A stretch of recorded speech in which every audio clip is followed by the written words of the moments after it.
everyone. This is was Answers of Life. Now we're calling it The Sole Purpose.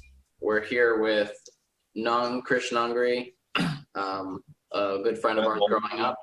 The guy whose the sun is reflecting off his head like a second sun. But we grew up together in Pennsylvania, in Detached, just outside of Port Royal, Pennsylvania. For anybody who's like, what in the world is a Detached? So we all grew up together in the country there, and we got a chance to interview him today. He's quite the martial artist, family man now, just kind of lives that sort of, he's a warrior type person if you ever met one. So we'd like to discuss with him that kind of thing, wearing a Ronin shirt for anyone who's listening and not watching. But that's his spirit. So we would like to talk to him about that and how it relates to spirituality. Yeah, the Ronin is your spirit animal. So we're going to get into some questions regarding that. But Nung, do you want to tell us maybe just a little bit about like your childhood growing up, like maybe a 3 to 8 minute synopsis of who you are and where you're at now, where you started from? Yeah, sure. And I'll preface it with a quick footnote of, I mean, you guys know me, you know my dad, you know we can't shut up. So if at any point we're going over time, just tell me to lop it off and I'll do it. Okay. So, yeah, as you mentioned, I've known you guys since both of you were in diapers, and I've watched you grow up. And I've had the good fortune of, being able to share some of the knowledge that I've gotten in my life with you guys. And, it's really cool for me to see how you've grown up and applied that in your own lives. But to fill out your overview, I, at a real early age, gosh, I can't remember how old I was. I might have been like 6 or 7 or something.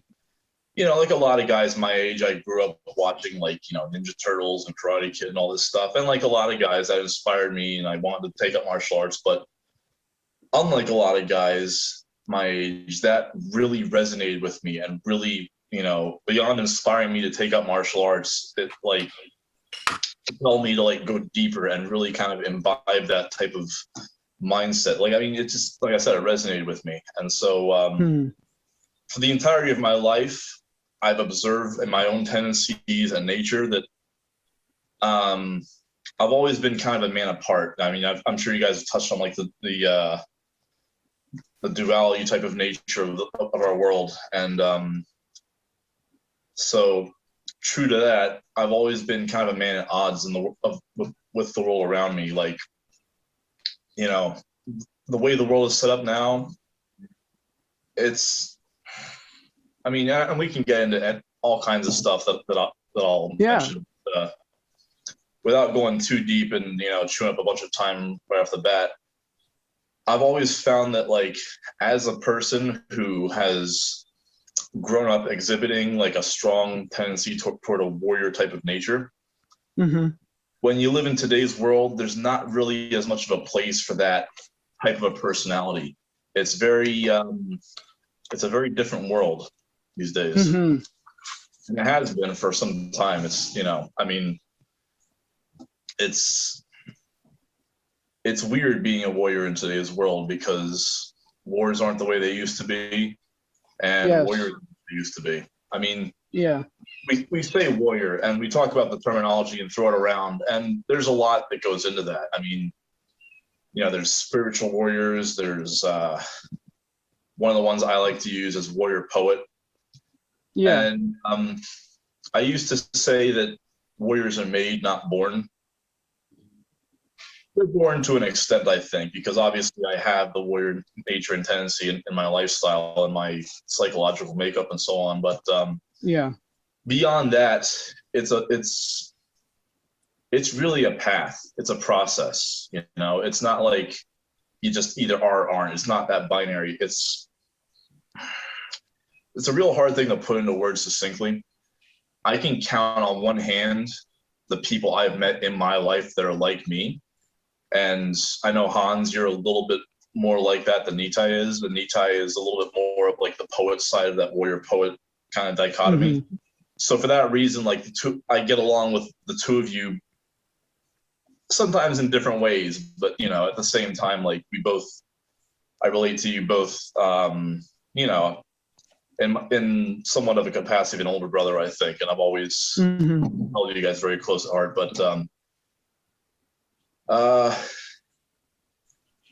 yeah, I have like one friend who I talk with that's like really of that warrior mindset, like I am, and he's on the other side of the world. So take that for what it's worth.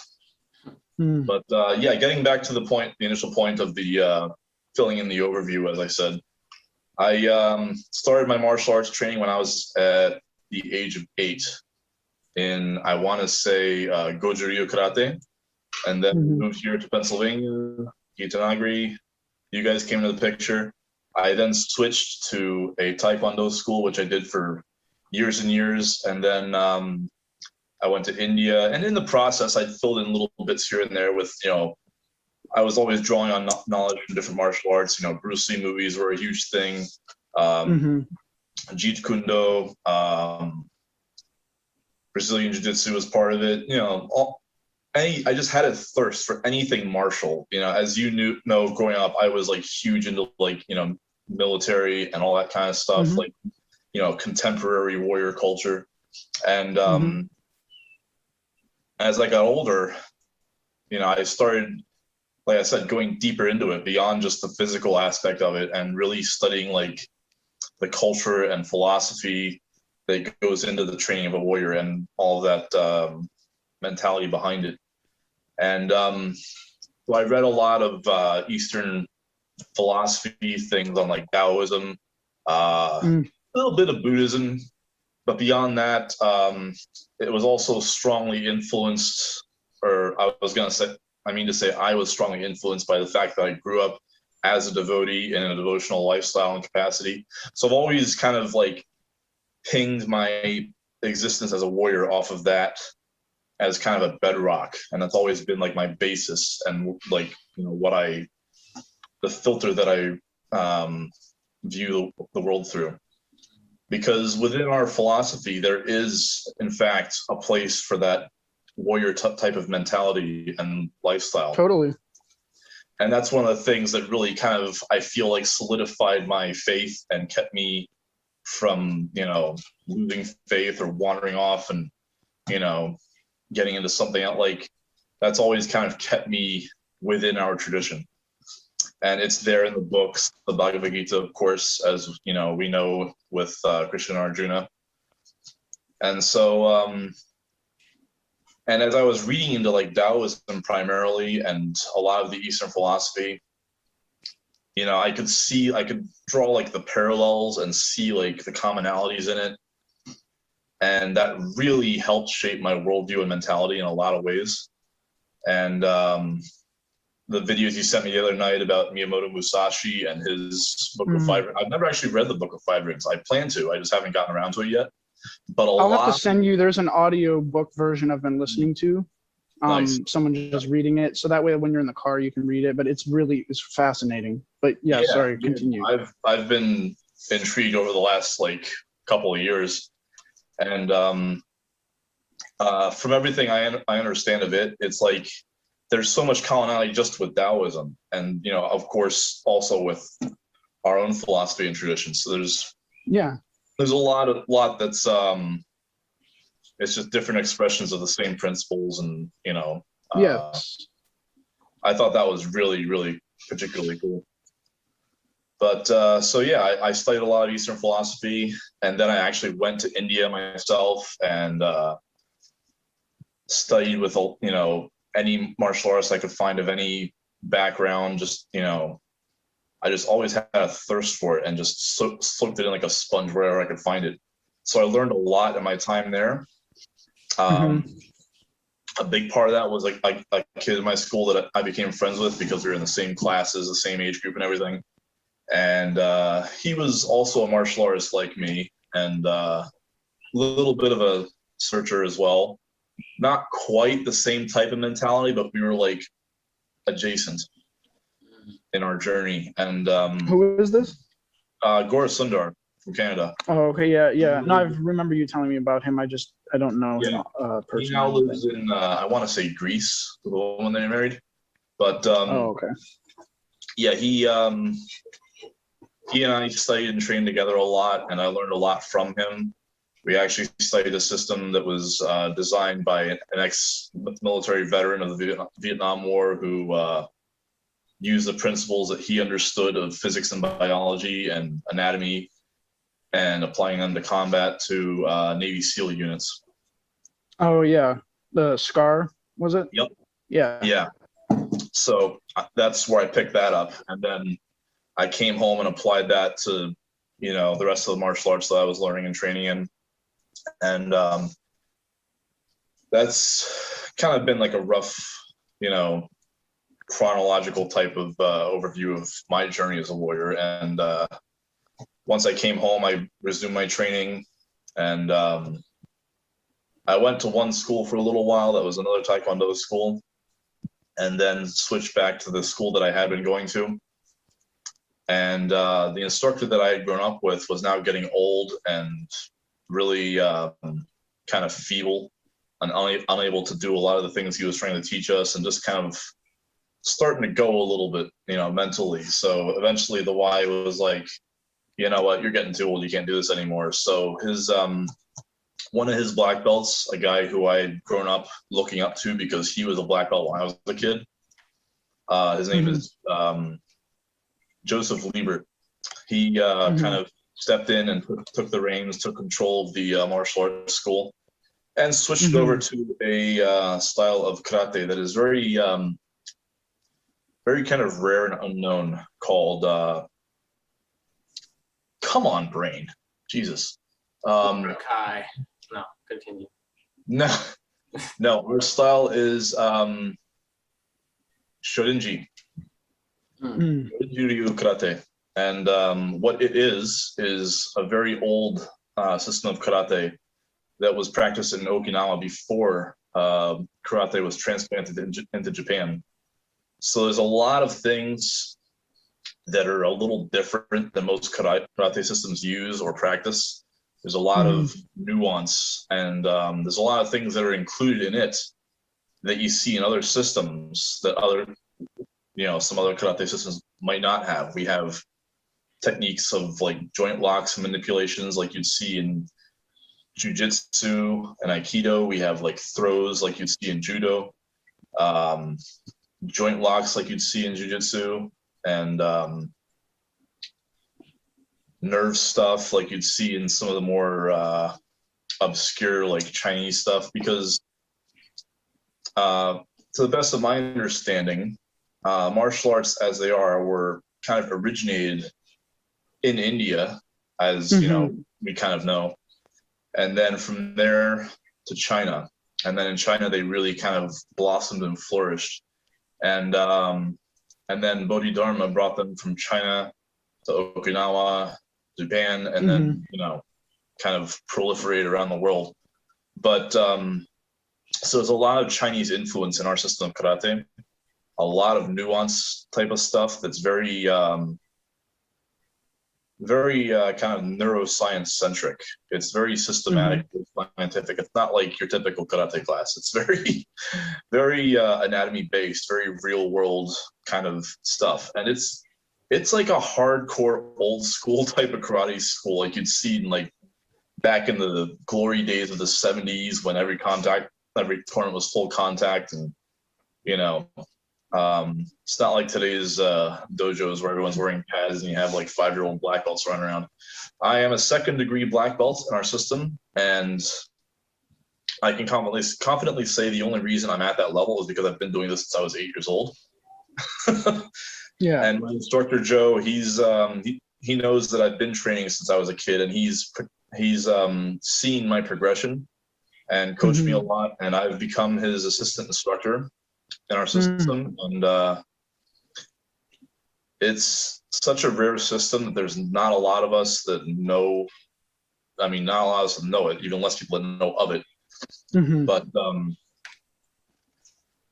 he's pretty much the sole heir to the system, and it's rare enough that I feel honored enough just being the level that I'm at in our system. Anyway, I could go on about it, but yeah, that's, I guess, me as a martial artist in a nutshell. So I guess I'll leave it at that, and then we can go deeper into some other stuff. Yeah, no, that was great. I made a few notes while you were talking. But yeah, I'm very grateful, I guess, first and foremost, that you're here speaking to us. And, what you said really spoke to me a lot about the warrior poet and your relationship with Nitai and I, because I've always looked up to you as an older brother, and I found you to be such a positive influence in my life growing up.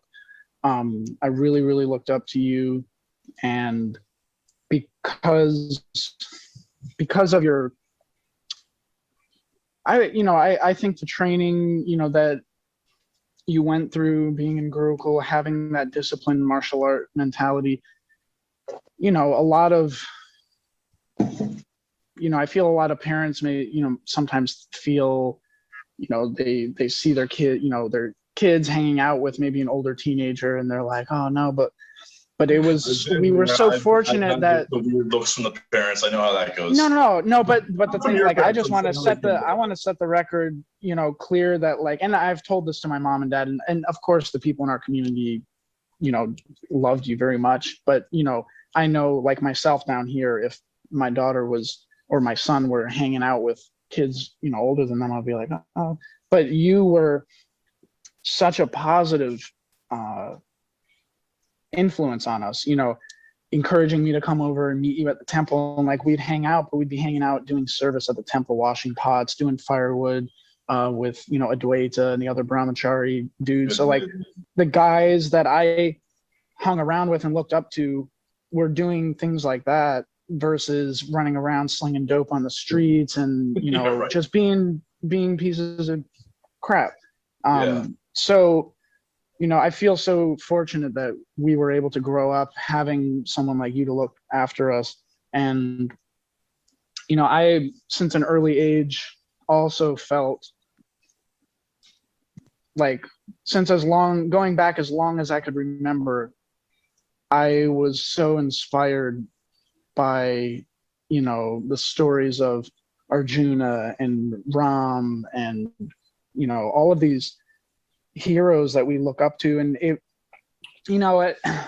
it's like, it's like the superhero movies, like on the surface, it's like really cool to hear these stories. But what really spoke to me was like, and this is why I love the Mahabharata more than anything else, Star Wars, Lord of the Rings, whatever, like, it was the hidden, like the dharma and the duty that these warriors had to undergo. That's what really spoke to me. Yeah. And I understood from an early age that it was because of their sheer determination and focus on the objective that they were able to overcome all their adversities. They were able to overcome the difficulties because they were fixed. And what made Arjuna and these other warriors so, the perfect warrior was that they were balanced. They were yogis, but they were also warriors. They were so gentle, yet they were the most ferocious when they needed to be. And so I feel that, you and, you were like a living example of that kind of mentality. And I really looked up to that. I see it in the stories, and, so it just was this positive reinforcement. And I knew I wanted to join the military. I mean, I used to talk to you about it. I think you were probably the first person I ever told that I wanted to do that. But, we'd all be running around in the woods, and like, I was seeing it as I'm preparing, like the Spartan kids go train when they're young, right? That was my mindset when we'd be playing paintball and stuff. And so then, I never got into like the martial arts per se like you did. We went to Gurukul, and I didn't have like a steady enough place to learn. But when we were in Gurukul, I did take some jiu-jitsu, I did take some kickboxing, but for me, like, archery was a huge thing. I would do it for hours and hours. And so, the idea of the Zen and Tao and Buddhist influences on Chinese and Japanese warrior culture, you really taught me about that stuff. But it made a lot of sense to me, the way that they see archery as an art, or whatever it is, the art of the tea, or, you know, calligraphy. It was all about applying the warrior focus to every aspect of your life, Yeah. whatever it is. And I think that's like when you said that in this day's age, it's hard to be a warrior, you're absolutely right. But I think that the idea of the old warrior way, you know, that's not applicable necessarily, you know, in the sense that, you know, we don't have war parties to go out and have to, you know. Right. So in India, you know, the Kshatriyas, like their job was to protect and to serve. But I think now we have to kind of transform that into more of like, you can still apply that warrior mindset to the way you take care of your family, the way you take care of your community. You may not be able to go, and you don't even have to fight a war, but if you're protecting your community by going out and doing things, or, you know, maybe getting involved in local politics in some way that's not super entangling, but you can help other people.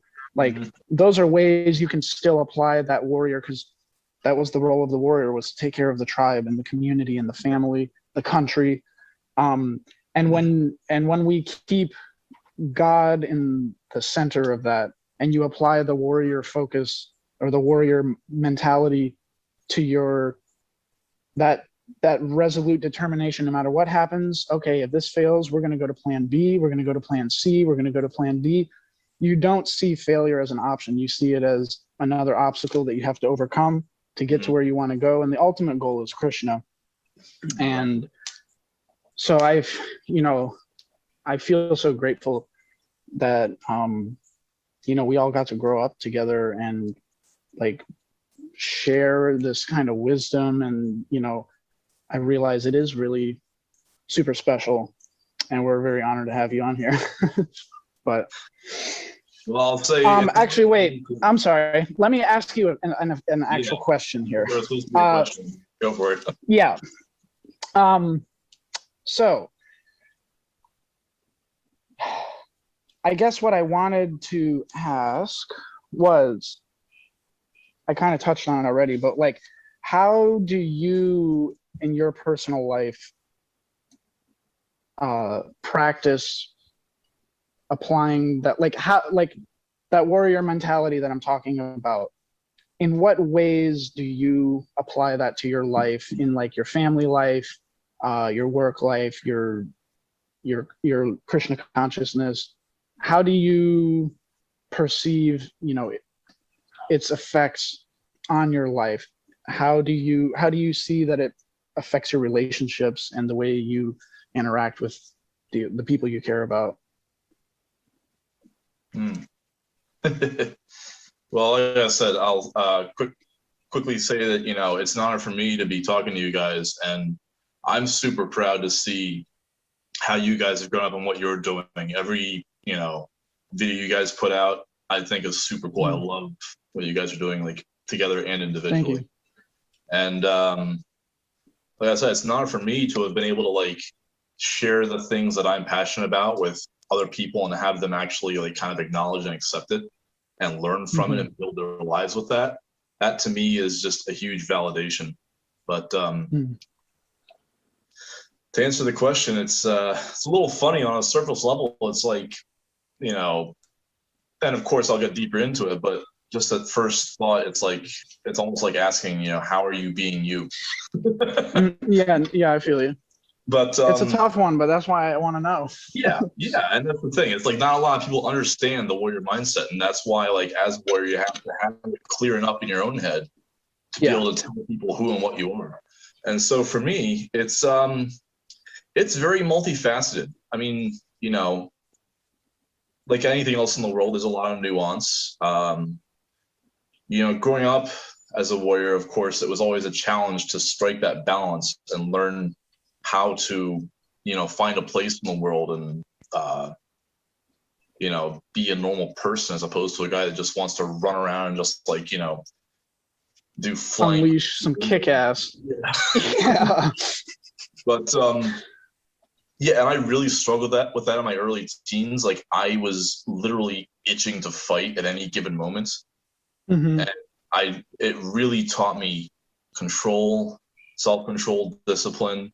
And, you know, when you have the kind of capabilities that you develop as a warrior, you have to learn control, because with great power comes great responsibility. Like we've all seen Spider-Man. And Yeah. that's so very true. And like I said, I had to learn that early on, and it wasn't always easy. I broke a lot of stuff. Yeah. But as you know, an adult now, as a father, like, you know, a functioning member of society ish, Hmm. you know, that works a full-time job, and yeah, it's difficult because it's like you were saying, the world's not the way it was. It's like I've always said, there's no real place for a warrior in today's world. There's soldiers, absolutely, but there's a difference between a soldier and a warrior. And Absolutely. what I've always, and I heard this in a video game of all places, I really love this because I found this to be so true. It was soldiers follow orders, but warriors follow their heart. Hmm. That struck me like a ton of bricks. And I was like, yes, this is the truth. Yeah. And as we see in Bhagavad Gita, like, again, like you were saying, there's always that balance. I mean, we live in a world of duality. There has to be balance. There's always got to be balance. And that's why so many ancient warriors were so into Buddhism. Like I was saying earlier, it's not so much of like kind of a binary state of being. It's more of a progression, more of a path or a journey.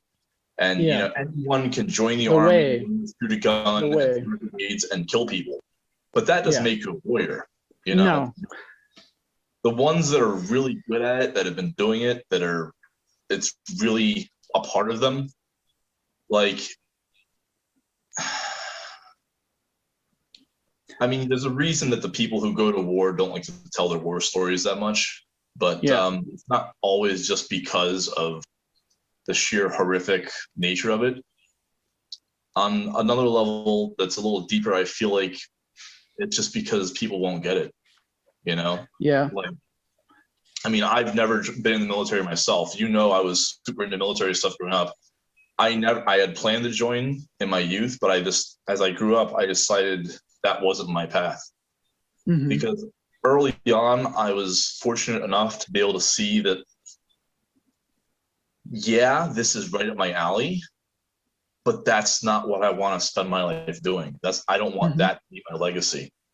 So for me, and you're walking the same path as me now, and we're both fathers. We both have kids that look up to us, that we're trying to teach how to be decent human beings, how to, you know, how they can imbibe spiritual values. And in my case, you know, I know my kid, he's a lot like me. So even though he's just about to turn 4 here this month, I've already started teaching him martial arts.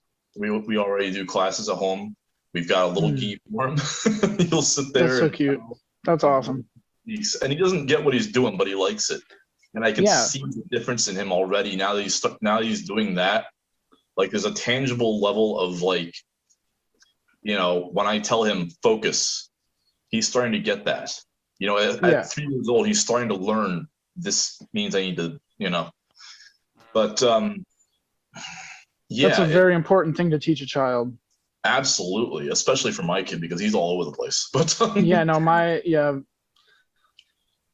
feel you. Yeah, when you have a boy, it's a little different. Mine's a fireball. I'm sure Veda's no different. But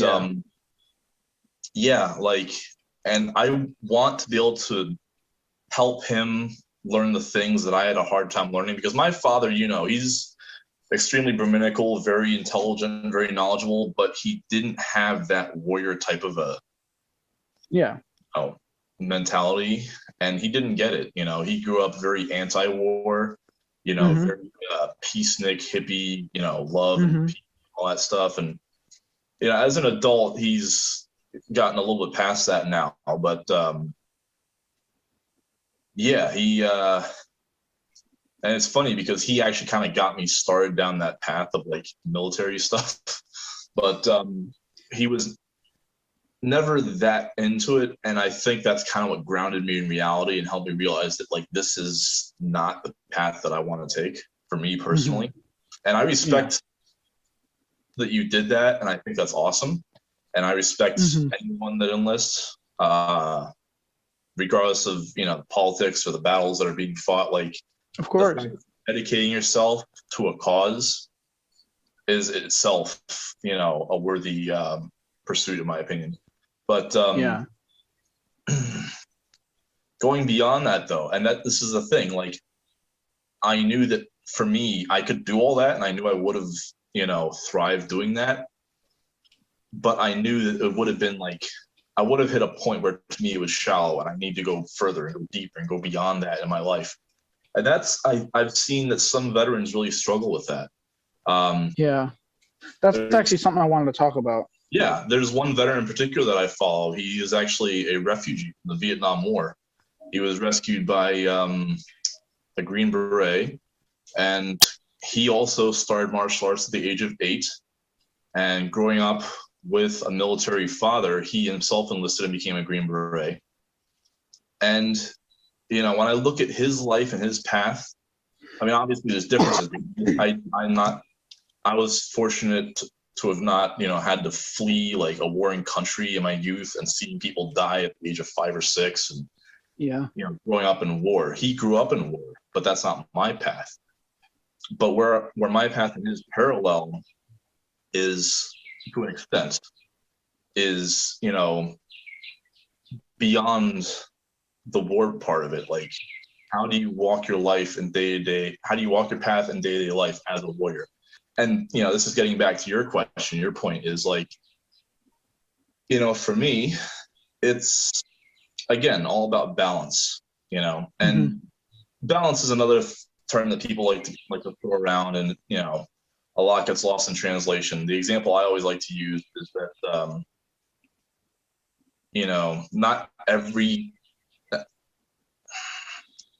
not everyone will have the same balance point. Everyone's balance is going to be different for everyone. If you take one knife and it's perfectly balanced, like a throwing knife, right at the end of the hilt, the blade and the handle are the same length, and that perfect central balance point, that will be completely different if you take a different knife that's designed for a different purpose, and the balance point will be off somewhere to one side or the other. Yeah. That's just the analogy that I've always used. Everyone's got a different balance point in their life. So for me, my balance is, having that knowledge and that nature, that tendency. And even though I'm not like applying it in an active capacity, I go beyond that and learn to apply it in my daily life, mentally, philosophically. Because like I said, you learn discipline, and that's a huge thing. You learn self-control. That's a huge thing. And on a more not that that's not practical enough, but on another practical level, you maintain health and fitness. You develop strength. You develop confidence in your dealings with people. Like, just we're both working at hospitals now. We I'm sure the one you're working at, they have like a screen table at the entrance where they check people. That's what I do. My line of work. I'm not a healthcare worker per se. I'm not like running around as a nurse or doing anything like that. I'm not a doctor. I'm not a surgeon. I don't have like a EMS background like you do, which is another huge thing that I respect you for. But thank you. Yeah, what I do is I sit there and screen people, or I'll put their card. And technically a valet. I went from working in the automotive industry to working in a hospital as a valet. But half of the day is parking cars, and half of my day is screening people. So, and in any kind of capacity like that, when you're dealing with the mass populace, the public, you're going to run into all kinds of people. And just this week we had like there was one guy, and you know,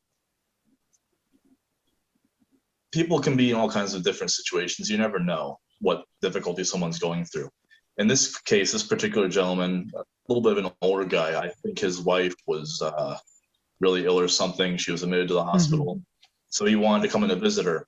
Being the state of the world and the health concerns that everyone's got these days, as a hospital, of course, we have to screen people to come in and out. And so part of that process, for us at least, is we take their temperature, we ask them screening questions, have they had the virus, et cetera, et cetera. And then once someone is past that point, then if they want to visit someone, there's restrictions on visitations as well to limit, the possibility of people getting infected and so on. And so in this case, as we were asking these screening questions, and most people are, kind of spastic and impatient, and they just kind of like to rush through the questions and get on with their business. So, but this guy was a step beyond that. Once we started, going through the process of verifying his identity so that we could let him in to visit his wife, he started to get really belligerent and very confrontational. We're asking for his ID. He said, "What's the ID got to do with it? I don't need an ID to vote. Why don't I need an ID to see my?" Just starts going off. This happened every day this week except for Friday. 4 days in a row, he was giving the screeners trouble. And since I'm not like a full-time screener, we have, I'm technically not actually a hospital employee. I'm working for an outside contractor that does the valet service for the hospital. I'm just kind of helping, we're just helping out with the screening. So, but the hospital does have dedicated screeners that they're, employing, and we just took on a new one. She's still in training. Young lady, tiny thing, about the size of Prema. My younger sister, she's like a head shorter than me, and I think maybe 100 pounds, if that. Oh my God. Very small frame. So this poor young lady is sitting there with an elderly Christian lady. Those are the two ladies that were screening that day. And this guy starts going off, and a lot of people kind of space out and aren't immediately cognizant of their surroundings, so they'll walk right past us from the table and have to say, "Hey, wait, come back here," So he was on the way down the hall already, and they're still trying to screen him. There's tables, and we have like plexiglass set up on the tables, just as a safeguard against any kind of contaminants or contagion. And so he had come around the table and was standing like a foot from this girl and like leaning over, and on a separate occasion he was actually shouting at one of the screeners, like just screaming at them. He didn't do that when I was there seeing it, but I immediately stepped in and said, "Sir, I was ready to jump over the table with the guys. Security was right there. They had to call security up, and they were already there by the time I saw what was happening." So I was waiting to see if they did anything. Thankfully, he let them finish the screening process, but just really making, people's lives and jobs more difficult. And once he finally left and went down the hall, these girls are sitting there shaking, and we're like, this should not be that this guy can do this 4 days in a row. He's like terrorizing people for doing their jobs. So this is the kind of thing that, like, in today's day and age, it's kind of hard to find your place as a warrior, but as we also understand from Srila Prabhupada's teachings and practical observation, there's danger at every step, and every day in the world. You never know what's going to happen. So as a warrior, I'm always trying to be prepared for that the best I can, keep myself in, decent physical shape, making sure my techniques are sharp in my mind, and, training with contemporary and modern forms of weaponry of all sorts, just being prepared not just to protect myself, but others. And that's the key thing. Exactly. It's not about wanting to go to war and, kill people and, hatred and spite and attrition. That's not the warrior mentality. It's one of love. because you want to protect the people that you care about, you know? Exactly. Actually, I was gonna say earlier, yeah, we had a few questions lined up here. I mean, some of them we've been kind of touching on naturally, which I more wrote them down as like a guide to the conversation. But one thing I wanted to say in, you know, regards to like that warrior versus soldier, I 100% agree, because I think for me, one of the biggest things, and this is something that is reflected in Japanese warrior culture, Chinese warrior culture, Vedic, you know, Indian warrior culture. I mean, many warrior cultures around the world, but primarily the ones that are influenced by Eastern religions.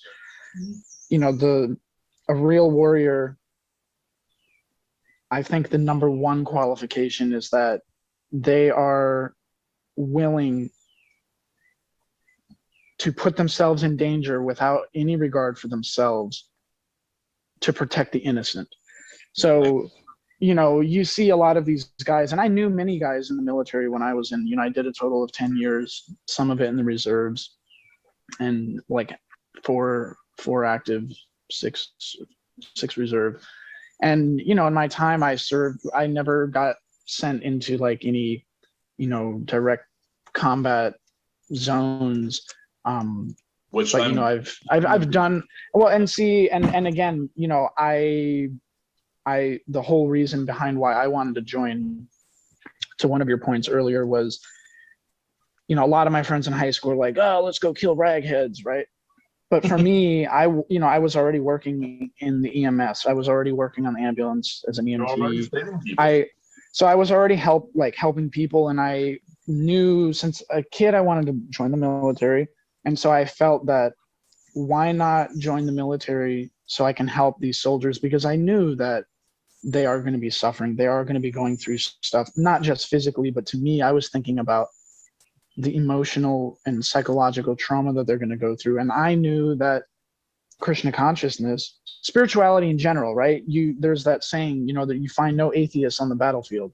And that is so true. I mean, I can probably count on two hands the amount of good friends I had in the military that really weren't, I won't say religious, spiritual.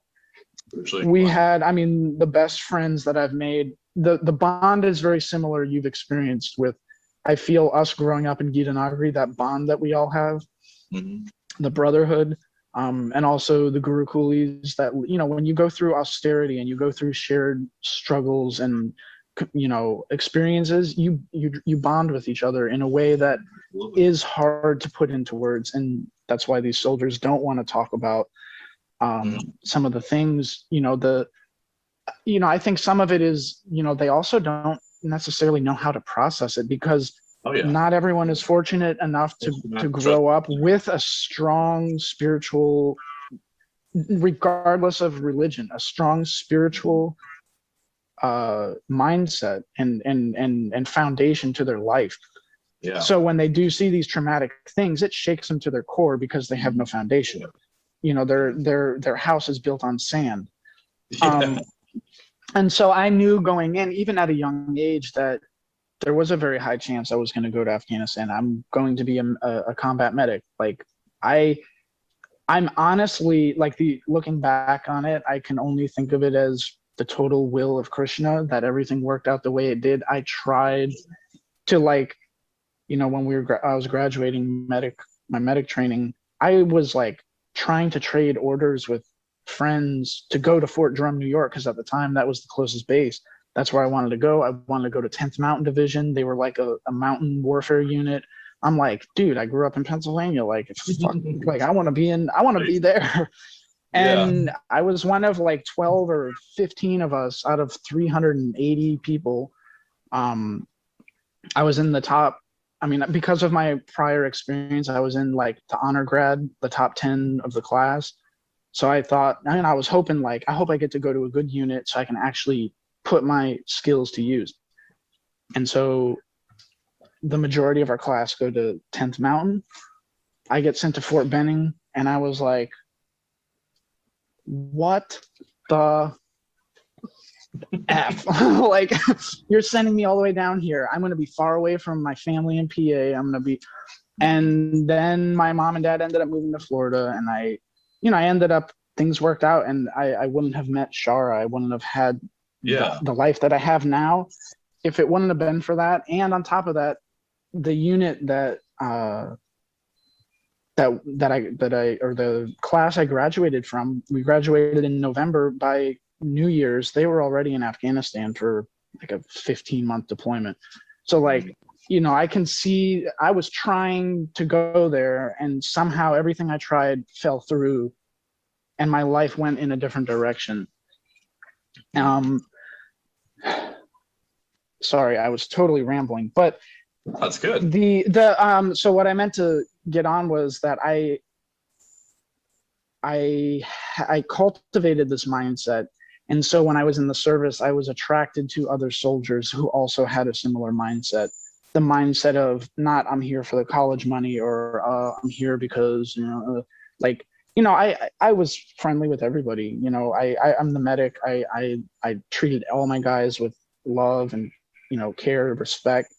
And, but, I learned so much just from the association of some of these guys that went overseas, and hearing the experiences they had to go through. And so I feel that my path, and this is why I got out. I didn't want my legacy to be, Donald Trump was in office. I felt like I can't in good conscience stay in if there's a chance that he's going to be leading the country again. I just can't live with myself. And that's why I left. I mean, anyway, sorry not to even get into that, but I made my choice. But the thing is, I wanted to be around the vets, so now I work at the VA, and I feel that my total cumulative experience was so that I can now connect with these veterans, because I work at the VA. I hear the traumas that they go through. I see how they've ruined their life with drugs and alcohol, how the lack of a strong spiritual foundation led them to make choices. And you were saying that like this path it's not something that you're born with. It's like it's a path that you have to go down. It's a series of choices and forks. Yeah. And when I'm there and I see these guys up on the mental ward, or wherever they are getting their multiple amputations, I think if I would have picked a different fork at one of these intersections on my journey, I could be one of these guys here. So right. I try to approach the service to these veterans, seeing, they are no different than me. And this is where our teachings come in from the Bhagavad Gita, is, trying to walk through life, serving others with the understanding that the same self that is within me is within others. Mm-hmm. The same spirit, the same, whatever you want to call it, soul, the spiritual spark that make, and when you walk through life, like trying to see the world like that, I think, like, to me, that's where the warrior mindset comes into play, because, like Arjuna in the beginning of the Bhagavad Gita, I don't want to, he didn't want to do the right thing because he was getting caught up in the body. So, you as a warrior, right? Or me as a warrior, if someone comes in and breaks into my house and is going to violate my property, violate my family,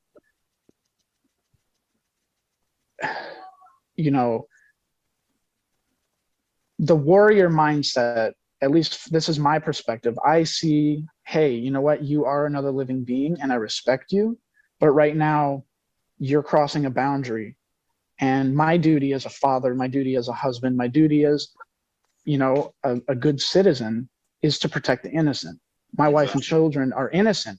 You're coming in here. I have zero hesitation in killing you to protect my family. But at the same time, after I kill you, I'm not going to sit there and disrespect you and think, oh, you're, you piece of shit. Like, no, I'm sorry I had to do that. I did my duty because you weren't doing your duty. And so, I think when the warrior mindset requires you to separate yourself from your emotions. You have to acknowledge your emotions. But if you lead, if you allow your emotions, I'm sorry, what? And you can't be ruled by them. Yes, if you're ruled by your emotions, I was in that video, I think it was, right, where your emotions, they can mislead you. You know, if you're feeling a certain way about somebody, you're enamored with the beautiful girl, you may not recognize that she has, you know, an IED strapped to her because you're, or you know, whatever the case may be. You need to be aware and be able to judge things. And I think that's where a lot of soldiers that go overseas struggle when they come home, because they don't have the warrior mindset, or they don't have a full understanding of it, which the Buddhist way of balance, and this is one of the reasons why Star Wars is sick, because it mainstreams that, you know, idea of balance. That's where they struggle. They come home because they were on one extreme. Now they go to the other extreme. They don't know how to correct themselves because they never had the foundation of balance. They don't know about like a modern representation of like what a warrior should be. And that's what's like, that? I said the Jedi are like a modern representation of what a warrior should be in totality. Absolutely. Yeah. Really cool about that. Yeah. I mean, I think a lot of what we consider, a lot of what like soldiers versus the warrior, for the sake of this conversation, is wrapped up in egoism, and then on a larger scale in nationalism, which is just institutionalized form of prejudice. And all that, the politics of it and so on. But it does go deeper in that, like you were saying, it's a mindset thing. And you know, I mean, the mindset is just a vehicle that carries a philosophy, you know, path. And so I love that. In that concept, in that, you know, mental construct, like you're living your life according to your philosophy.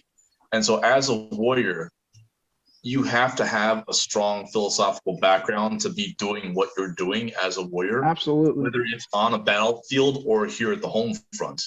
You know, I know, like you said, and you know, the density of my bones, that if someone breaks into my house, I am ending them. And you know, this is, you know, as we understand from Bhagavad Gita, there's I forget the number of it, but it lists like the aggressors, the different aggressors. Mm-hmm. Keep talking, I'll look it up. Yeah, so that's absolutely a thing, and that's one of the reasons I love our philosophy, is because it acknowledges that it's not absolutely. It's not about pacifism, you know? No, not at all. Pacifist philosophy. I mean, our main scripture was spoken on a battlefield. You know, yes. Part of a war.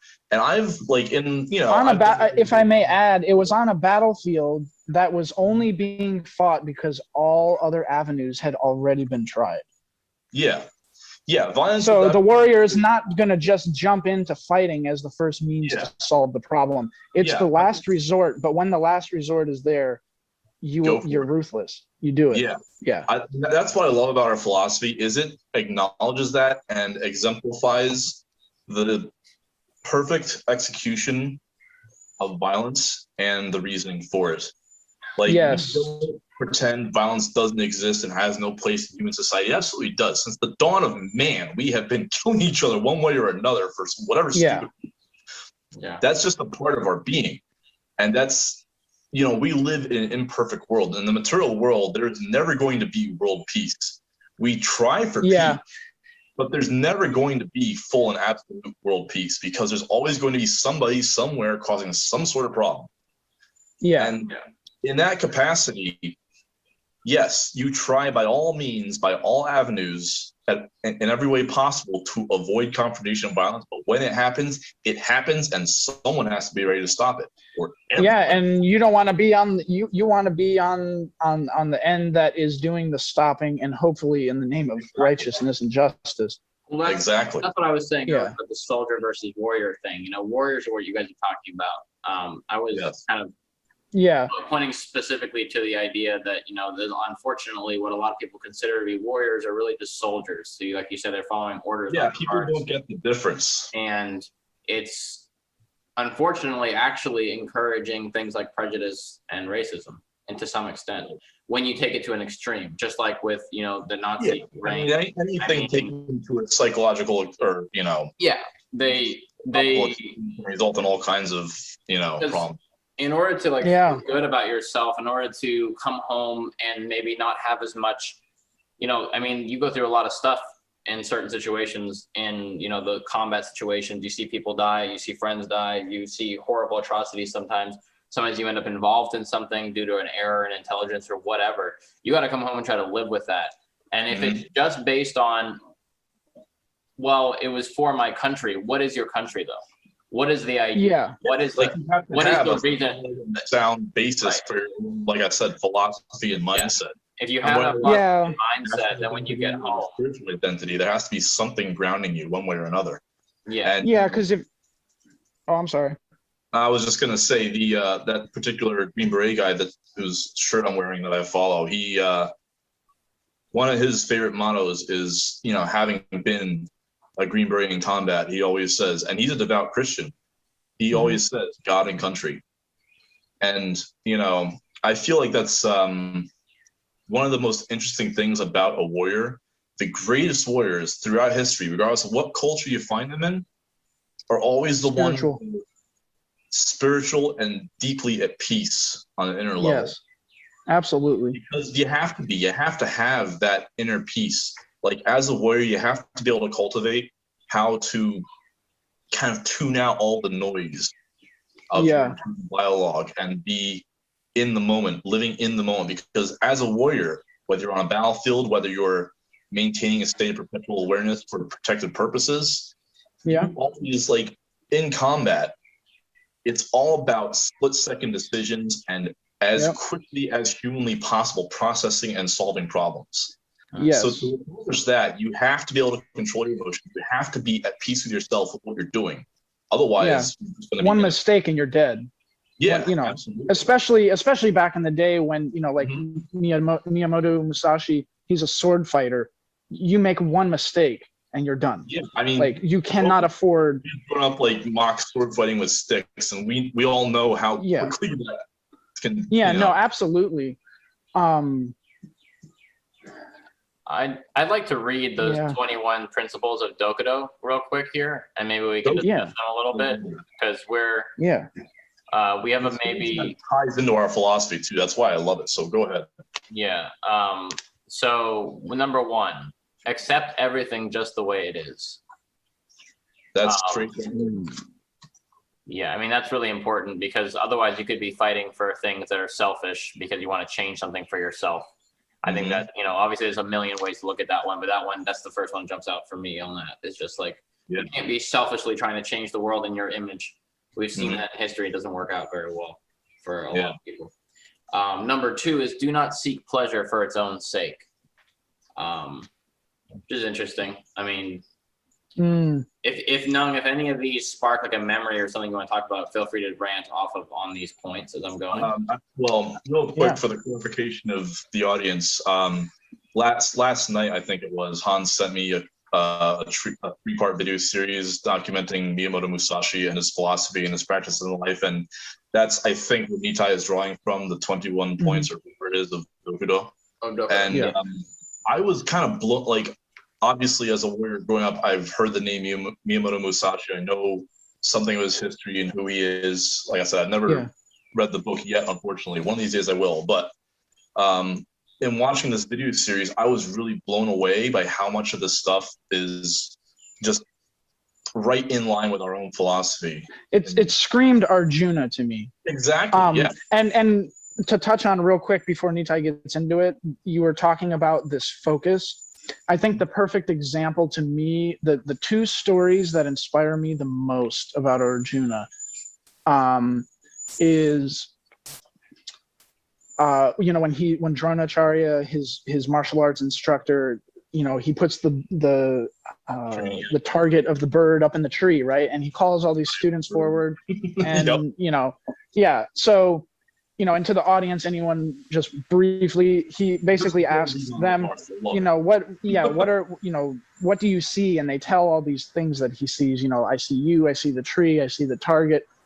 And he's like, he's unsatisfied. And Arjuna comes up there and he aims. He says, okay, aim at the target. What do you see? Do you see me? Do you see the tree? Do you see? And Arjuna said, no, I only see the eye of the bird. He is drowning out the noise. And that, really, that sense of focus is so important to be able, but at the same time, you can't get stuck in it. And then the other story that inspires me of Arjuna is when he's eating and it's in the middle of the night and the wind blows his candle out and he's eating in the dark. And then he's like, if I can eat in the dark, I can practice archery in the dark. So he goes out and starts practicing archery in the middle of the night. And the dedication, Drona, his teacher, sees that and is like, wow. Anyway, yes, it's almost a parallel to our philosophy and what's spoken about in the Bhagavad Gita. It's beautiful. Yeah, it's amazing. Nitai, take it away. Okay, so not seeking pleasure for its own sake specifically was the second point. And I mean, obviously, all sorts of problems arise from seeking things to make ourselves feel good, from wanting things, from everything from robbery to wars are fought over making ourselves more comfortable or making things more convenient for ourselves or feeling better than other people. Sometimes over love, wars have been fought, like, over women or whatever, the case may be. So all of that is in a sense seeking some form of pleasure, and hopefully would have been avoided if we had better control over it. Do not, absolutely, circumstances depend on a partial feeling, which we kind of already talked about this one. We were talking about earlier about with partial feeling. Emotions. Yeah, they're talking about the emotions. They're talking about that, like when you feel. I'll really quickly clarify, when it says partial emotion, it doesn't mean like part of an emotion. It means partial, like being, as opposed to being impartial, like a biased emotion. Yeah, it's talking about your emotion, and I think also to some extent, I took it also meaning that like even a feeling is only a part of the situation. Like your feeling is your perspective, your experience of something. Yeah. It is not the factual experience of what's really going on. And so to understand you have a partial feeling, you don't need to ignore it necessarily, but you have to take into account what else is going on. Is there a chance that I'm being biased here? Like you said, partial versus impartial. And that's very difficult to do in the moment for people without practice. That's why this is a practice, a lifelong goal of just, becoming more focused, more detached, and more centered so that you can find your balance point, like Nung said, wherever it may be, and so that you can treat people respectfully always, because that's really like a gentleman or a warrior. That's what you do. You treat people with respect, whether it be in a combat situation or whether it be in a family life, home life with a stranger on the street. But you can't do that if you're not centered, if you haven't found your balance point. Yeah, and you have absolutely. On a practical level, it's like the first step to using any kind of confrontation is, interacting with someone on their level, treating them with a level of respect. And, whether they're a known, adversarial threat or not, if they are a known adversarial threat, then by all means, absolutely, you have to be wary and respectful of them because, they're the one trying to kill you. Yeah. And when you don't know, you don't know what you don't know. Even if it's someone that ends up not being any threat at all whatsoever, you're still better off treating them in a respectful fashion. And like you're saying, you have to be in the moment. You have to be cognizant of everything that's happening around you. You have to have a level of awareness. And this is one thing I've always tried to cultivate. I'm sure you remember, Hans, I was studying the methods that Native Americans used to train their awareness so they could hunt effectively, because they didn't have like any aspect of technology on their side other than what they could craft with their hands. So they had to be on the same level as their prey. They were tuned into nature in the way the animals were. Exactly. And so you have to have that keen level of awareness, because you don't want a potential threat to get the drop on you. As a warrior, you want to be fully prepared and able to deal with any threat that comes. I remember telling some of the kids when I was on the bus tour that, when they were asking me a little bit about myself, and I was explaining how this is my nature, this is my background. Like as a warrior, you're like fully and always prepared. I mean, to varying degrees, of course, there's varying states of awareness, but you're like a coiled spring. Any given moment. Yeah, exactly. Like you're always prepared for a threat, regardless of where it's going to come from or how it comes. Yeah. At least to the best of your ability, given the circumstances. I think that's exact. You're totally spot on. And I think the problem with a lot of veterans suffering from like PTSD and things like that is that they go over there and they, through repeated training to create muscle memory under high stress environments, what's happening is these soldiers are becoming biologically, programmed to revert to our more primal nature, right? The hunter, always out. And so because a lot of these people grow up with that center, with that balance, with the spiritual foundation, they get this biological like coding put into them, but without, in the military, I can speak from personal experience. They teach you all these great ways to kill people and great ways to save people's lives when they're bleeding out, but not a lot of like spirituality. And so you're priming these killing machines, and then, they come back and they don't know how to turn that off.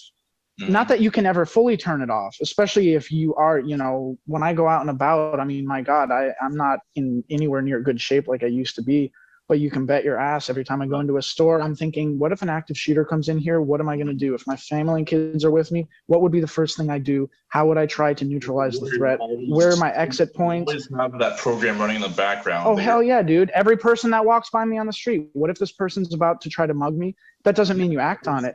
But see, it can be exhausting. Knowing where everyone is, knowing what the potential weapons of opportunity around you are. Yeah. All just kind of pre-written into our subsystems. And it can be hard to shut that off or at least turn it down.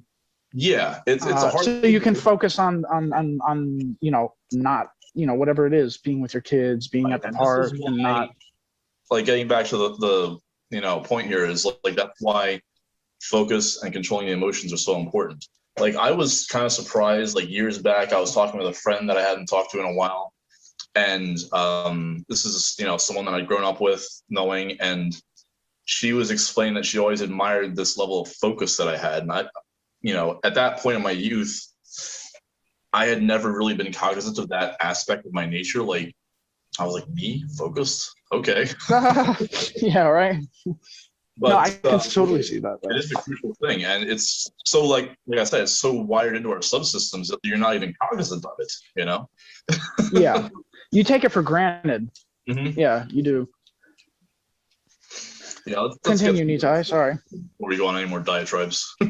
Yeah, we're gonna have to we ought to almost make this a freaking series or something, because we could just go on. Well, let's just go however long we go, and then we can just chop it up as need be. So yeah. No, I'm down for a little longer. Continue, Nitai. Take it away. Number 4, think lightly of yourself and deeply of the world. That goes back to that respect. Yeah. Yeah, and it's not a self-centered, nature. It's just you're paying attention. You're present to the world. You're curious about the world around you and the people around you. Yeah. You're aware of yourself, but you're focused on others. And I think that is like a key thing for balance. I think that also speaks to like, you mentioned you're aware of yourself. I think that kind of touches on the aspect of kind of knowing yourself and being at peace with yourself, which I think is something a lot of people struggle with. Yeah. Yeah. Specifically, like a lot of people just like, I mean, you guys know, I've always grown up loving kids and, loving like just helping youth however I can. And so many times I see kids that are like, I don't know what I want to do with my life. I don't know what direction I want to go in. I don't know what kind of job to look for. I'm like, dude, how do you not have this figured out yet? I knew when I was like 13 what I wanted to do with my life. I mean, I had my direction. I didn't know exactly, and things, change. Like you said, life can change at the drop of a hat, and that's, Krishna's plan is there, but you can never tell what it's going to be. You just have to know yourself and what your immediate, steps are going to be. Yeah. And Yeah. You have to you live in the present and trust that, you know what, when you look in the past, this is the funny thing. When you look into the past, like you can hindsight 2020, you think, I look back on my life and I'm like, wow, it all worked out the way, Right. like I'm here now because everything that happened worked out the way it worked out. I was there, yeah. Exactly. And then we somehow forget that in the present moment, things are still working out the way they're meant to work out. And you in the future are going to look back and say, wow, things really worked out back then. But when you are not living in the moment and you're not living with the focus, you forget that. And so you think, then we try to struggle and claw and grasp, and it's like you're holding sand in your hands, and the harder you try to grip it, the faster and quicker it squeezes out of your hand, and you're left just trying to scramble around like a chicken with its head cut off. And then you can never, you're just agitated. Yeah, that sense of knowing yourself. I mean, it brings a level of peace that, lets you focus on other things. And it really speaks, it goes back to like the first point of like accepting the world as it is. I love how like all these points, they work so synergistically together. And, whether they're influenced from, Buddhism or Taoism or whatever, it's like I was saying, there's so much commonality. Like I said, every warrior throughout history, like they always have like that same kind of mentality. Mindset. The Kshatriya mentality. That first point too, they accept everything just the way it is. I mean, that's a crucial point for it really is. Everything, because beyond that, even that's gets people in trouble in relationships. They think that somebody will change eventually. They think that they'll change, so it'll work because of maybe some attraction that is there. They're like, oh well, even though certain these things seem incompatible, I'm sure if I can just adjust and this and that. Not to say that people don't change, but it's much more difficult than you may think it is to keep up with that, unless it's something that you wanted to change for yourself.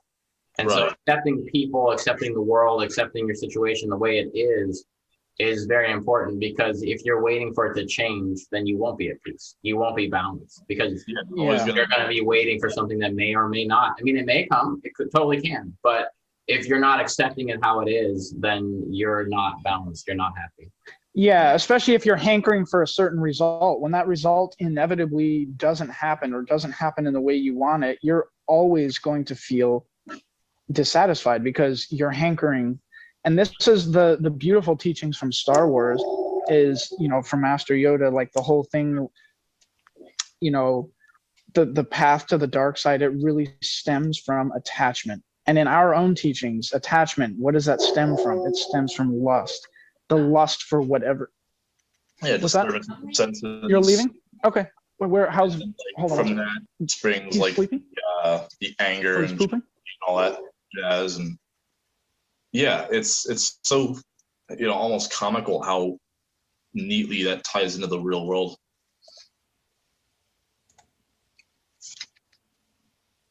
You're on mute here, dude. Yeah, he's unmuting himself.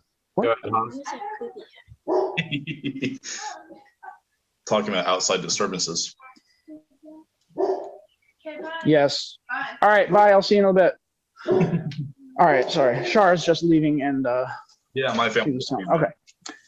All right. I'm back. Okay. All right. Let's keep moving through this list here. And maybe I'll read through the rest of them and then we'll kind of hit each one as we can. Yeah. Just speed through them and then we'll talk. So number 5 is be detached from desire your whole life long. Number 6, do not regret what you have done, which I'm sure is easier when you're not desiring things. 7, never be jealous. Again, easier when you're not desiring things. 8, never let yourself be saddened by a separation. So that's which comes back to desire and attachment. 9, resentment and complaint are appropriate neither for oneself or others. That's really deep. We definitely come back to that one. 10, wait, say that again. Resentment and complaint are appropriate neither for oneself or for others. These are also all posted in the chat, Hans, if you need it in front of you. No, I got you. In all things, turn on my... Number 11, in all things have no preferences. 12, be indifferent to where you live. 13. Do not pursue the taste of good food. That one's hard. 14. Oh, yeah. Do not hold on to possessions. You do not hold on to possessions you no longer need. Number 15. Do not act following customary beliefs. 16. Do not collect weapons or practice with weapons beyond what is useful. 17. Do not fear death. 18. Do not seek to possess either goods or fiefs or land property for your old age. 19. Respect Buddha and the gods without counting on their help. Don't think ever somebody's going to come make your life work for you, basically. 20. You may abandon your own body, but you must preserve your honor. 21. Never stray from the way. Oh, this is like the Mandalorian, the way. Anyway, Yeah. so those are the rest of the 21, and we can circle back up to where we started from, which was the desire, the be detached from desire, and then I feel like 6, 7, and 8 all very much tie into desire. So maybe we can talk about these 4 together. The detachment. Yeah. So detachment, resentment, what was it? No, it wasn't resentment. It was detachment. No. Not regretting what you've done. Don't be jealous, and don't let yourself be saddened by separation. So comments. They all kind of tie together. I mean, it's like They do. like this, as the saying goes, attachment and aversion are 2 sides of the same coin. And as we understand from our teachings in the Bhagavad Gita, Srila Prabhupada has explained that I'm trying to remember the wording now. It was contemplation leads to attraction. Attraction leads to desire. Mm-hmm. There might be more to that that particular verse, but that thing, like, when you have your mind set on something, you're naturally going to develop attachment and desire and all these things, and then that occupies so many of the processes of the mind that would be better employed otherwise. I got what you were talking about here. While contemplating on the objects of the senses, one develops attachment to them. Attachment leads to desire, and from desire rises anger. Mm-hmm. Yep. I just wanted to. And anger, as we all know, is the path to the dark side. Of course, yes. Yeah. Yeah. I think that anger doesn't have a place. I mean, I feel like anger always gets painted in a negative light, which is not true. Do like anger. Well, I think the righteous anger is key. Is where when anger is coming from if you are following dharma, if you are doing your duty, and one of your duties is to protect people. When those people are not protected, there is a place for righteous anger. Absolutely. But I think when anger is used has to be tightly controlled in a selfish way, yes, when it's used selfishly because you want to get vengeance or you want to get, that's where the anger now becomes wrong. And I think when people don't know, when they don't have that balance, they have all this anger and the anger bottles up in them. And because they don't know what to do with it, it ends up coming out of them. It's toxic. It's contagious. It's cancerous. And that's why the society we live in today is so effed. The guy who has always studied martial arts and always had that kind of a physical prowess type of just existence. Like, yeah, I really struggled with anger early on in my childhood and into my early teen years. And it wasn't until I went to Gurukul that I really learned to mellow out. But a big part of that was A, my martial arts training, and B, the kind of mindset and philosophy that I adopted because of that. I learned that, controlling my anger wasn't as simple as just not getting ticked off or annoyed by stuff, because that's part of life. That's always going to be there. But what you do with your mind and your body is up to you. And once I made the connection, then I never had anger issues after that. And it wasn't even a cognitive thing. It just kind of developed as I grew. Maybe that was just that aspect of my mind maturing or something, but that's, my realization and understanding of it now. I used to be an angry kid. Like I said, I broke stuff, a lot of it, all the time. I mean, Yeah. I've got the scars to prove it, and my parents have, some of the house damage still to prove it. But I'm not that way anymore, and I'm the man I am because I've learned that level of control. Yeah. Yeah, it comes from observing, again, being aware of yourself. I think like what you're talking about sort of is being an angry child versus a child who has anger. Because when you notice the anger or the emotion, whatever the emotion is, it doesn't have to be anger, and you realize that it's an emotion that's present. It's not you. Again, you're watching how it. much are you identifying with what's going on in your mind, what's going on in you, how you're feeling? If you can at least look at it and go like, okay, my body is feeling like this, my mind is feeling like this. Not to say it doesn't affect you. It's not going to make it go away. But like what you're talking about, it's like it gives you some idea that there's a choice still to be made. Like, yes, I feel this way. What I do now, what I do next, how I handle it, that's up to me still. That is within my control, even though sometimes our feelings and what's Absolutely to us, what we're receiving from the world is not always up to us. Yeah, I think and really to take control like that is one of the biggest steps that I've taken in my life. That's really awesome. Yeah, no, for sure. You have no, if you really think about how small we are in comparison to the world around us, we are no more significant than an ant or a bug crawling along in the dirt. We think we are because of our ego. And yeah, being able to, this is what I love about the Eastern culture is they approach spirituality in a, which is funny. They approach it in a very scientific way. They ask questions, and then they have like the answers to these questions actually answer some of the questions.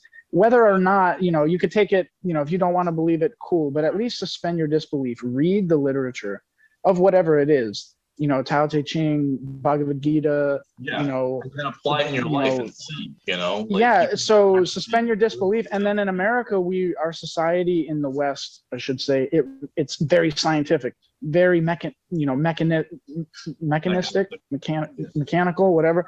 But yet the way we approach religion here is very fanatical. It's not based on, Prabhupada says many places, religion without philosophy is fanaticism, and philosophy without religion is just mental speculation. You're just blowing smoke up your butt. So, when you have to bring the two together. And I think that's why so many of these great warriors, even the warriors of Western culture, if you look at them, who were they influenced by? Eastern philosophers, Eastern warriors. How many people, read The Art of War by Sun Tzu. These people they were on another level. And it's because of the way they approached their craft, their profession. They weren't just warriors when they were on the battlefield. They were warriors all the time, 24/7, 365. It was a way of life for them. Even after, and then when the warriors, in Vedic society, they go off to the woods, they now apply that warrior mindset and concentration to the end of their life and to deepening themselves spiritually, deepening themselves. Musashi did. And the thing is, I think what's key here to really imbibing and embracing the warrior life is the fear of death. That is that was the last point there. I wrote it down, or one of the last ones, no fear of death, because that's the biggest thing that scares people about, warriors is, oh my God, what if I get killed? But the thing is, the true warrior sees, I'm going to die anyways. Everyone's going to die. Yeah. So why am I going to let my fear of an inevitable death prevent me from doing what's right and protecting the innocent and protecting the people that can't protect themselves? And if you don't have that mentality, you don't have that mindset, that's not to knock you, but that's why we have in Vedic, in our teachings, we have the different varnas and ashrams for the different people that are inclined. If you're inclined to be more like your dad, he's a teacher. Those people have the wisdom, and then they can impart the wisdom to the warriors so that the warriors have this deeper sense They have the guidance to channel their anger in a righteous way, to channel their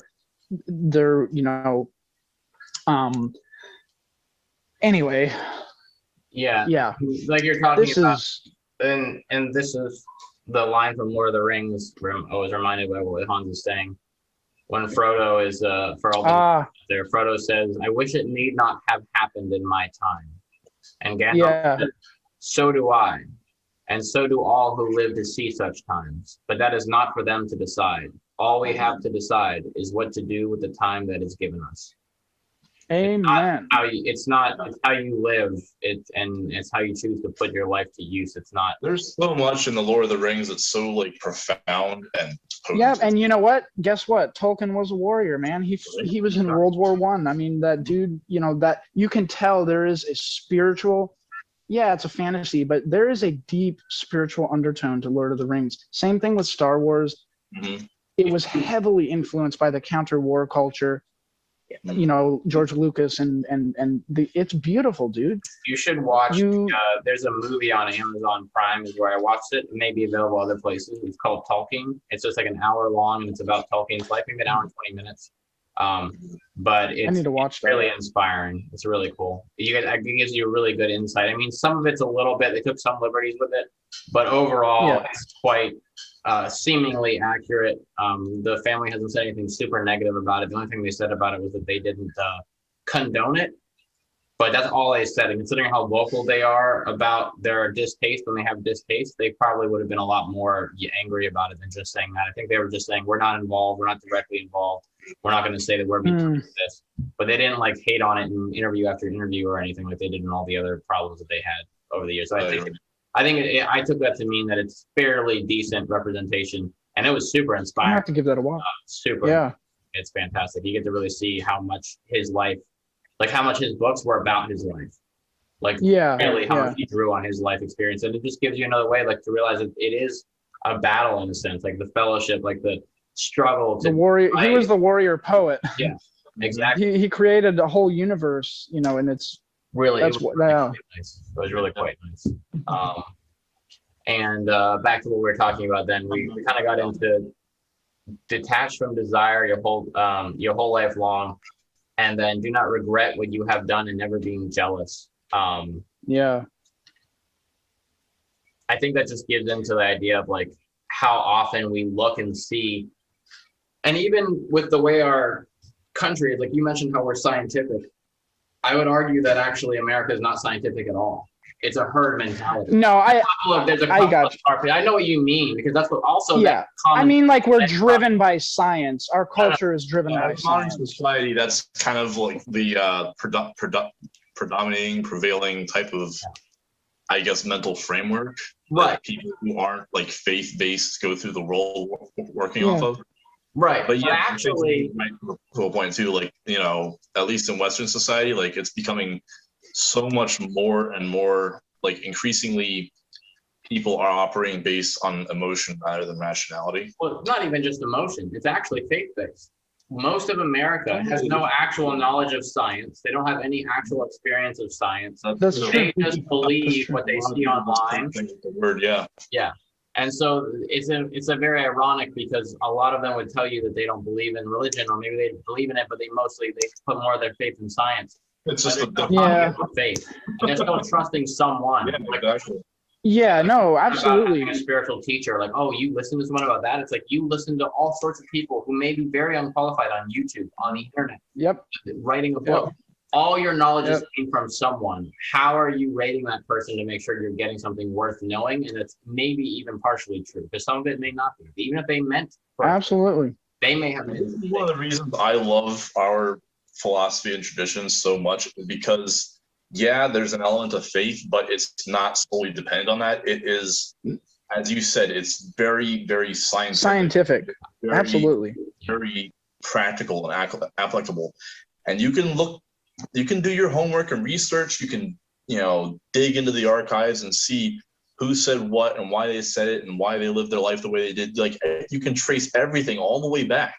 Yeah. It's not like some guy just woke up and said, "Oh, this is the truth." It's everything has a reason there. It's not like you're just taking the word of, somebody for whatever reason. It's a body of work that over time these qualified acharyas have added to the body of work. You know, the Goswamis, the Sankaracharya, all these people going back thousands of years, they all, whether they were impersonalist or personalist, they all contributed to the body of work and to the and to expounding upon the knowledge of the Vedas. And it is absolutely scientific. And it blows my mind that people want to live their life based on science. You want to use a cell phone, which requires science. You want to use electricity, which requires science. You want to have a nice house and air conditioning, it requires science. You want to be able to drive cars and fly airplanes.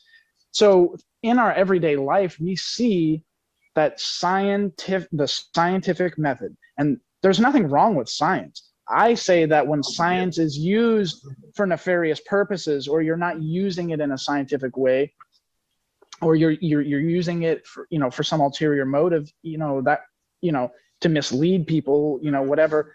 But so we want to live our life based in a world that is founded in science, but yet when it comes to spirituality, we even have psychology, the science of the mind. Yeah. But yet it doesn't actually touch on what the real issue, which is even our mind is not us. And that's where the Bhagavad Gita comes and says, you're not any of that. You're not your body. You're not your mind. You are you. And all of those other things are temporary.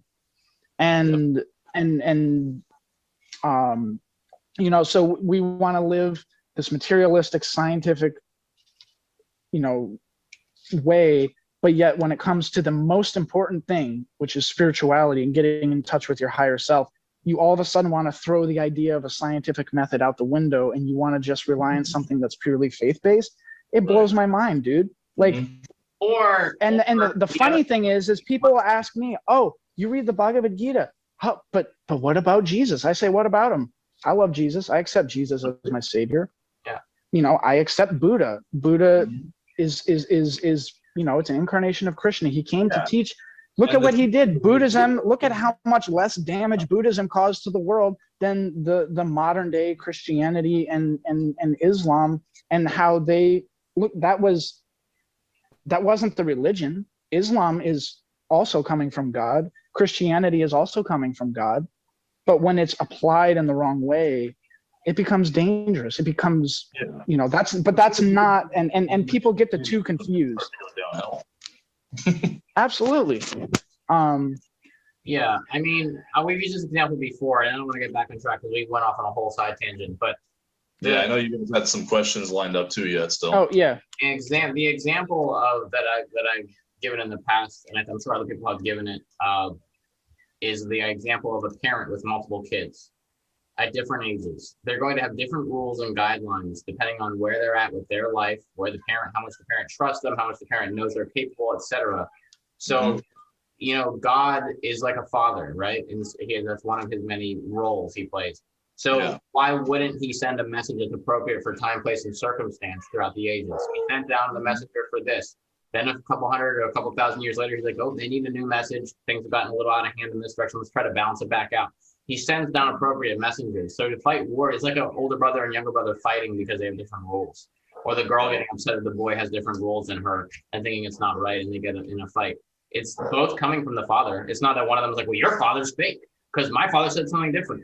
I don't even know who you're referencing right now because only my father exists and he didn't say that to me. It's like, no, he didn't, because it was not the time, place, and circumstance for that.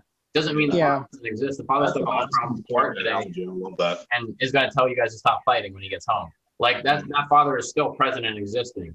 And I think that it's hard. It just makes the most sense. It's very easy because a lot of times they go, well, why would they say something different for the same one? It's like, because time, place, and circumstance change. I can't. Game of telephone. What comes to mind is a game of telephone, right? You have all these kids sitting in the circle. You, the teacher or the parent, whisper something in the ear. It goes around the circle, and the last person says it out loud, and then you tell everyone what you said originally, and then you compare to see how the message changed. That's exactly what God does, I imagine. You know, oh man, I can see the message is getting lost. He even says it in the Bhagavad Gita. I have spoken this before. The message was lost. Thus I have returned. I come to speak it again. It's universal knowledge. The same knowledge in the Bhagavad Gita is there in all the other religions. Yeah. You know, even despite the changes that have been made to them, if you look there, it's there. The teachings of Christ are not any less potent than the teachings of many of the other acharyas that we respect in our tradition. You know, it may be a little simplistic. I feel it is a little simplistic in the sense, but that's also because he was teaching to people that were not coming from the Eastern culture where reincarnation was just like, yeah, duh. Right. And so, yeah, but even then, early Christianity, they accepted reincarnation. They accepted, so the similarities are there, but I think the people don't want to look. They would rather have this tribal mentality and think, my boat's the one that's right. Everyone else is going to sink and burn. And that tribal mentality is what we have to break out of. Mm-hmm. Yeah, people need to learn to think for themselves. And I think that, you know, as a warrior, like that's one of the key things is in establishing yourself and your mindset as a warrior, you kind of learn that independent thought process as a natural part of that path. And you learn the dangers of not, you know, applying critical thought. And you can see that in everyday life as you grow up with that mindset. Yeah, That's absolutely. one of the biggest things I want to teach my kid growing up. Yeah. And I mean, this all ties into what we're talking about with Dokudo, but maybe we should get prepared for anything else we want to talk about. And a lot of the questions we had written down were very much talked about throughout all of this already. Yeah. But I think it's good to hit the bullet points. I'm kind of sort of a little bit trying to subtly like move it along, only because even though I've got my phone sitting here hooked up to the charger, it's apparently not enough juice. Oh, I got you. It's slowly declining. No, you're good. So there's a couple of questions we can still ask from the questions that haven't already been pretty much fully answered through our conversation. Yeah. That would we'll just go over and revisit a few points. And we've already done the differences of the Kshatriya culture versus like the Eastern and Western warrior philosophy. We've already talked about that a lot. And then I would say you already talked a decent amount about people who have been influential in your life, your teachers and your inspirations, especially in the warrior sense. If you wanted to add anybody to that. Yeah, sure. I'll fill in a little bit there just for people's edification if they want to do a little more research or whatever. I already talked about my martial arts instructor, Joseph Lieber. He's based here in Lewistown, Pennsylvania. And if you're ever in our neck of the woods, come meet the guy. He's awesome. He's an incredible martial artist. The best that I have traveled the world and trained with a lot of people. This guy is one of the best, in my opinion. Wow. But beyond that, he's a Christian. He's a great guy and just a man of integrity, as I was telling my father earlier today. So next time you guys are in town, we should hook up and have a dinner with him. He's an awesome guy. Oh, absolutely, man. I would love that. Yeah. But beyond him, like I said, I've had such a string of amazing teachers in my life, whether martial arts or not. You know, one of my biggest ones was when I was in India. One of the most foundational figures in my life was a teacher I had, a woman by the name of Rachi Tambra. She was, as a guy who was trying to find a place in the world, who suddenly gets sent to another part of the world where I've never been and didn't know anybody. As you can imagine, I was feeling very out of place. And so I was just kind of ready to say whatever, and I didn't even really care enough to like attend classes. But when she saw how like out of place I was, she really took me under her wing and just made me feel accepted. And that was all it took for me to just get locked into my place, and not in like a disciplinary sense, but just like within myself. Like I knew, okay, all right, I have someone who's got my back. Now I'm good. This is cool. And it completely changed my heart from being like this belligerent, rebellious kid to being just ready to just, commit to finishing school and doing what I needed to do. And it also really helped me just kind of reconnect with my own humanity and, learn to give back a little bit. Like I would take care of her grandkids when she and her daughter were teaching, and pick them up from their preschool or whatever. And those kids latched onto me, Toshan and Ravi, like to this day, I still have this family connection with them because they became such a big part of my life. And besides them, like I was mentioning this Vietnamese veteran a couple times. I was trying to name drop him. Tu Lam is the guy. Incredible. Yeah. And he, through his path as a warrior, he's actively trying to give back to, and help other veterans now as well. Really great guy, incredible martial artist. I highly recommend checking him out. No, Beyond done with this. If you want to send me anybody that you'd like us to actually put in the description or something, like to tag someone or just actually spell out their name for people. Oh yeah, Send me a absolutely. list. Oh, yeah. It won't be Yeah, out yeah, for for sure. a few weeks, so I'm happy to populate a few people that you want names on that are Yeah, definitely. in writing as well. And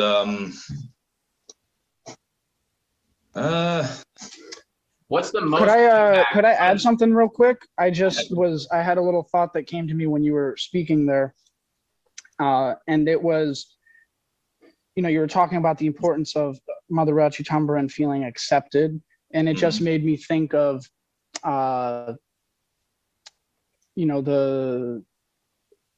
veterans, especially the ones that are going through hard times. They come to the VA, and one of the common things that they tell me, as another veteran, they often open up to you that, in ways that they don't always open up because they know that you can relate to them. So they're all looking for that. Some of them, the homeless guys, they come in, they feel at home there because of this bond that's there with these other people.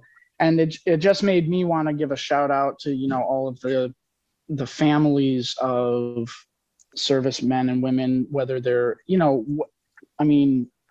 soldiers, policemen, they put their lives in harm's way, and the families, the innocent, the people that the warriors are supposed to protect, they are the support system. And so just as you're talking about treasuring your own support system, if we actually are able to detach, which is the theme of these 21 things, and we look and we recognize, wow, my support system is so beautiful. I'm very fortunate. I have a beautiful, a wife, children, mother, father. They're all blessings from Krishna. Yeah, I see her in the background. Hi. They're all treasures from Krishna. And so one of the ways that I think you can kind of solidify in your mind, if there's any doubt for anyone, my job is to protect the innocent, not just because they're innocent and incapable of defending themselves, but because they're also someone else's support system. And if I really love everybody, why would I want to allow someone else's support system to get hurt? It may not affect me and my support system, but it is going to affect somebody else. I think real quick, like I said, I'm not sure who all's in the audience, but I can tell you, having watched Hamza grow up, like, you are legitimately one of the most compassionate guys I have ever met in my life, and I think that's beautiful, and I respect you like anything for it. And also, that means a lot coming from. When this guy was in the Army going through basic, he actually, and this I think comes a lot from growing up practicing archery like you did. Like, I used to pray to Arjuna. I pray to Arjuna every time we go to the range to shoot. Like the reverence you had for the Mahabharata and the characters within it, the personalities, I'll say, because they are historic personalities. It's not fictitious. It is not mythology. It's history. But the reverence that you had for that, I thought was really cool. Like, seeing that early on in you as a kid really shaped the way you grew up. And that, like I said, you carried that into the military training. I remember seeing the clipping when I was visiting your parents' house about how you blew the doors off everyone else in the marksmanship trials, and like you graduated well enough that you could have gone spec ops, but decided, no, I want to be a medic and help people. That speaks to your character. I think that's awesome. Yeah, no, I really appreciate that, dude. That means a lot to me. I mean, it was, like I said, I'm just trying you were a huge influence on me, really. And I mean, everyone, we had such a great support system. Absolutely. No matter whose house we were at, right. I was talking to Mukunda the other day. It's like, it was like home, a family. Yeah, like Swami, all of his houses and just hang out for the day or the night or what weekend or whatever it was. Yeah. No, we were very lucky. Yeah, for sure. It was very nice. Who in your life, Nung, because we're have to start wrapping it up here for my sake anyway, because Yeah. somebody Mine could too. be arriving 6%. inside at any moment now. So once that happens, I'll have to tune off. But I would like to kind of end at least. We have more stuff to go through, so I'll definitely have to do a part 2 on this, if not part 2 and 3 and 4. But Yeah. for now, to stay on topic here, from those people, the teachers you've interacted with, who is like the most impactful, or what was the most impactful moment for you, if there is one or two that stand out above all the others that have stayed with you, and maybe most applicable, because there might be something that's super applicable to like one thing, maybe something that's really been overarching like all areas of your life, or most areas of your life. That's a toughie. Like I said, Mother Ratutumber was one of the big high points of my life. And, she was such a foundational element for my, transitioning from youth into manhood. And as well, just, when I came back to the original, not the original, but, the martial arts school that I had been going to for so many years. And then when my teacher, Joe, took over, that was kind of huge in a little bit of a subtle way for me too, because it was really profound, but it wasn't really like that pointed of an occurrence. That just really solidified like the fact that I can continue training and learning from somebody and continue to grow as a martial artist and a warrior, and have someone that can cultivate me like beyond the level that I'm like I said, I've traveled and I've met a lot of martial artists, but like I said, he's one of the top ones that I've ever met and trained with. And Wow. he and I walk not completely similar paths, but very close. And as warriors, like as martial artists, we have a lot of commonality. As men, our personalities are kind of similar. And he, like I said, he promoted me to the level of second Dan, which is just a point of clarification for people who don't do martial arts. It's not over when you get to black belt, not by any stretch. That's just the starting point. That's just you finishing preschool, basically. Once you get to black belt, there are multiple levels of black belt that you continue training and progressing through and learning. I'm at second Dan right now. And once I reach fourth Dan, then I'll be qualified to open my own school and start teaching. Now, hell yeah. My instructor. I know you're going to do it, dude. It's a goal of my life. Has been since I was like 13 or whatever. But I'd send my kids there. I'm telling you. Sorry, continue. I'll put it all in a heartbeat. And he's made me his assistant instructor, and in certain circumstances, like when he's present, he allows me to kind of teach on my own. But just as a point of respect, that's the cutoff point for a student to actually open their own school. Not that I'm incapable of like teaching someone how to defend themselves. And I'm actually trying to formulate like kind of a crash course, like a primer type of thing, not trying to create my own system or any of that nonsense. I don't have any intention of breaking off from his instruction, but what I do want to do is kind of streamline like a set of basic principles and techniques that people can latch onto and be proficient enough to defend their lives with. Because a lot of people I see join martial arts classes and they just don't have the commitment to like fully take it on. They'll get to the yellow belt level and just one day drop out, Yeah. Because like I said, we run an old school type of school. We do it hardcore. We don't mess around with our techniques. But so that's my path. But at least that's where I think my path is headed. But it's huge for me to have him there as a guiding point of reference in my path as a warrior. That's beautiful. Yeah, absolutely. So this will I think we'll end on this question for this session. And then wrap up comments. The next question would be, how has starting a family given you perspective on life? And has it affected the way you handle your inner warrior? Well, it absolutely has affected me. And I'll say it's in a positive way. I always tell people the greatest thing I've done in my life to this point is having my son, because that kid, I mean, you know, Hans, how it is. Like, there he is. Yeah. But like, and you know, I've grown up loving kids and always taking care of kids and babysitting, and like, it's just always, I don't know, I've always had a soft spot for youth, even when I was a youth. But once you have your own kid, there's just something on a fundamental level that shifts. And I always tell people, like, people were asking me when he was born, well, how does it feel to be a father? I would just say, I don't know. There's too many emotions at once. But what I do tell them is, like, because my wife actually wanted to be in the room by herself with just the doula, because she didn't want to have us like kind of stressing her out, because she would be worried about what we were feeling going through when she was giving birth. So I was just outside the room.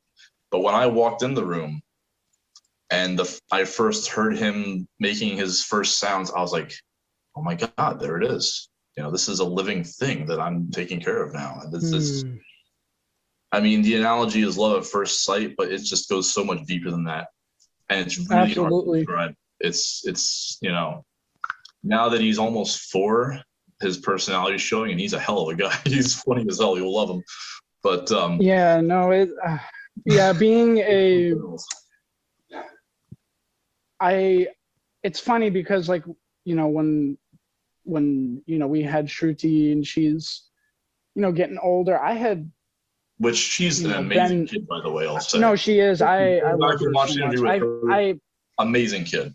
It's funny. I was not that smart when I was her age. Dude, I feel that one of the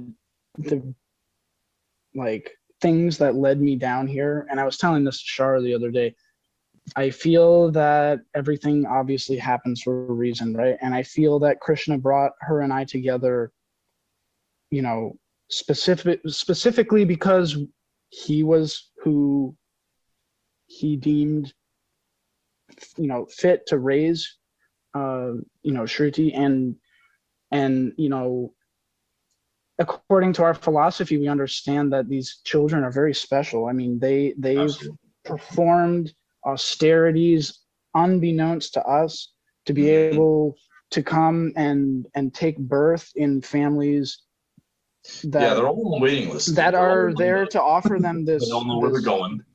They're all at their station. And so I've always, even though I was young, you know, I always tried to see my role as a parent. And of course, I'm human. I forget this, you know, more often than I remember it. But my long-term goal is to see that, you know, it's a service to my children. Absolutely. Because Krishna, you know, they're a gift. And it's not just about, you know, taking care of your children, like the frustrations and the aches and the pains and the joys and the things that you go through as a parent. You know, if you are not applying this warrior way or this spiritual path to your life, it's easy to become caught up and annoyed and irritated with the things going on in your life, and then you end up making choices that just saddens me so much, because I mean, I've always thought, like, some people they just don't have any business being parents because they're just not in the right mindset to be raising a kid. And it sounds like a harsh thing to say. I mean, obviously everyone has the right to procreate, but it's like, you know, anyone can hop behind the driver's seat of the car. Not everyone has a license to drive a car or has the ability to do so.